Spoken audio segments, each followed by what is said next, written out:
Yordenis Ugas versus Mario Barrios, 12 rounds in the 147-pound division for the WBC interim welterweight title.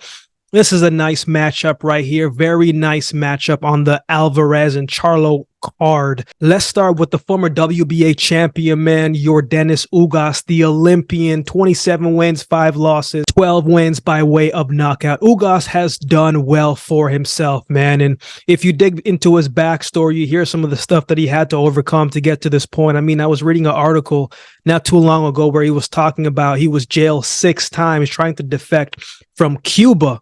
So leaving behind his family, leaving behind a whole bunch of different things to make it as a boxer and to make this thing a reality. And that's admirable and very respectable. And it's something that I can understand. You know, I was born in Jamaica before I came to Canada, so different dynamics in that aspect. But Ugas has climbed his way to the top the hard way. He's fought guys like Sean Porter, Omar Figueroa Jr., Abel Ramos, Pac-Man, Manny Pacquiao, and of course, most recently, Errol "The Truth" Spence. He's done very well for himself, man. He doesn't shy away from tough fights, doesn't shy away from people who are tops the division. Matter of fact, he wants to get into those fights because he believes in himself, one, but also what it can do for his life, man. And you have to respect that, man. He's a warrior, got that warrior mentality. Leading into the Spence fight, the fight before that, he fought Manny Pacquiao in a fight where he dominated the fight from the jump, man. Pac-Man looked like he aged overnight for that fight. Ugas looked much bigger in the fight. He was using his reach to loop in shots. That overhand right could not be missed that night. Anytime he threw it, it landed and it was dominant, it was effective, and it pushed Manny Pacquiao back. Pac-Man was a little bit older, yes, but Pac-Man was still coming off of a win when he fought Keith one-time Thurman, so he wasn't all the way defeated. He wasn't that defeated Pac-Man. The man still has some good fights in him, and he wasn't able to get the job done, but that was a very good win for Yordenis Ugas, especially on paper. Then after that, he steps into the ring with Errol "The Truth" Spence. He was trying to do the same thing that he did against Manny Pacquiao, and that was just not going to work, especially against the bigger puncher and the younger fighter in a Errol Spence, in much different style, right? He was trying to counter with the overhand right shots. He was having some good moments in the first few rounds, but you could see the volume of Spence was starting to be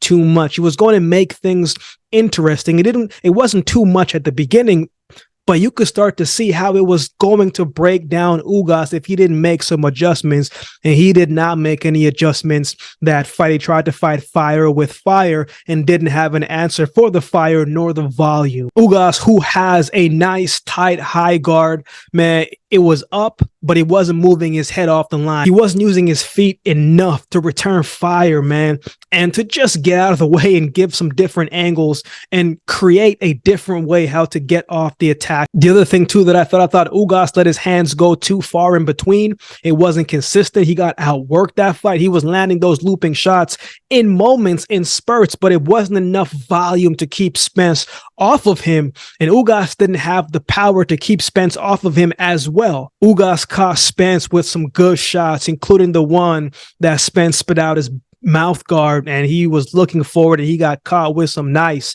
body shots and head shots that touched him up on the ropes, man. But I felt like, you know, the next round he should have jumped on him and let his hands go a lot more, because if you think you have him hurt, I mean, when you're in the corner, there's not a whole lot of recovery time. So if you think you had him hurt, man, you should have came and jumped on him the next round. After that, though, the momentum shifted completely to Spence for the rest of the night. There was a round where Spence threw like 60 to 80 punches, somewhere there, ripping shots to the body, to the head, you know, uppercuts. You could see the damage was starting to get done, and Ugas was starting to take a lot of punishment, man, right? And the more the fight went on, you could start to see the toll that it was taking on Ugas. But Ugas, a warrior and a guy who, unless you take him out, he is going to keep fighting. I believe he's only been stopped once. So it goes to show, if he has fight left in him, he is going to fight. And the punishment that he was taking, man, that eye was starting to really swell up. While he wanted to continue to the fight, I was glad that they stopped the fight, because he did not need to take any more punishment that night. He was already losing the fight, and if the fight kept going, there's a good chance he might have gotten stopped in a more devastating way, and that I might have gotten worse. But that's the thing with Ugas, man. He's a tough cat, man, and he's gonna come back looking to get back into the win column. So hopefully he's rested, hopefully he's recovered, hopefully the body's feeling good, and that confidence is still there, because this is going to be a very interesting matchup and a great comeback fight for him if he is all in one piece and fully healed and ready to get back into it. But let's talk about his opponent, El Azteca Mario Barrios. 27 wins, 2 losses, 18 wins by way of knockout. Barrios has already got a win under his belt this year, already fought once this year. His losses came from when he fought Keith One-Time Thurman and Gervonta Tank Davis. Those are 2 top guys in their division respectfully, and 2 big names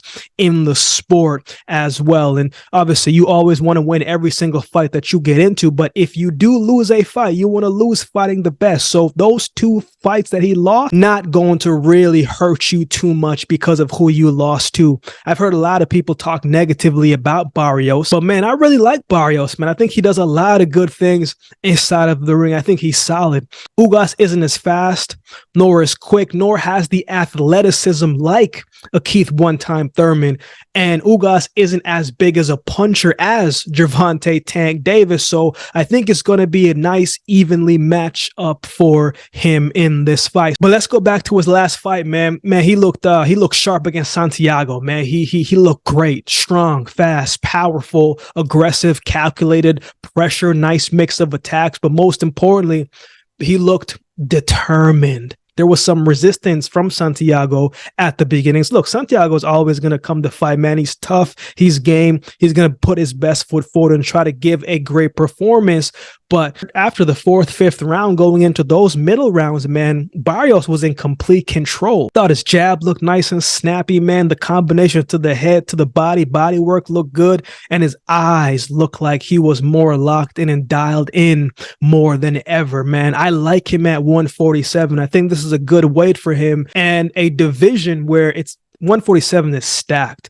But Mario Barrios is a quality opponent, and there is going to be a lot of good fights for him. If he can get past Ugas, man, he'll be able to climb up the rankings, but he's going to need to put forth another great showing like he did in his last fight. The other interesting thing is, I mean, he's only 28 years old. I think sometimes people forget that. He's still a pretty young man, especially in the sport of boxing. He's almost 10 years younger than Ugas, something to keep in mind. He's going to be the fresher one in this fight. He's got the height advantage too. So again, very good matchmaking, and it's going to be an interesting fight. And I'm looking forward to seeing how this one unfolds. So who wins? Tell you what, man, I like Mario Barrios in this fight. I wonder what Ugas will look like. Like, is his eye fully healed? This is his first fight off of the injury. I wonder if he's going to be a little hesitant. I wonder if the ring rust is going to be there. I wonder what his movement is going to look like. I just have a lot of questions about Yordenis Ugas. Not that I don't think he can win this fight. I think he can win this fight. Ugas is a proven guy in this division, right? And he knows how to operate and fight against the best in the division, but just a lot of questions, man. You're not always the same after certain injuries and time off, and you're getting a little bit older. So it's going to be interesting. You know, he could come off and start with a bang, right? And there could be no ring rust, and he could come out and get the party rocking and jumping from the jump.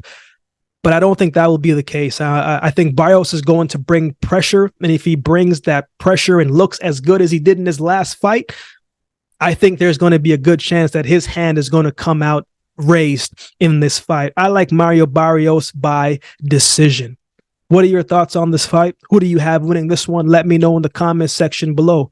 If you'd like to support the channel, there's a couple ways you can do so. You can like, comment, share, and subscribe to the channel. If you'd like to support by way of donation, you can find options in the description below. Also, my Cash App handle will be on screen as well. Any amount goes towards the growth of this channel. It will be greatly, greatly appreciated. We got a membership section going on the channel.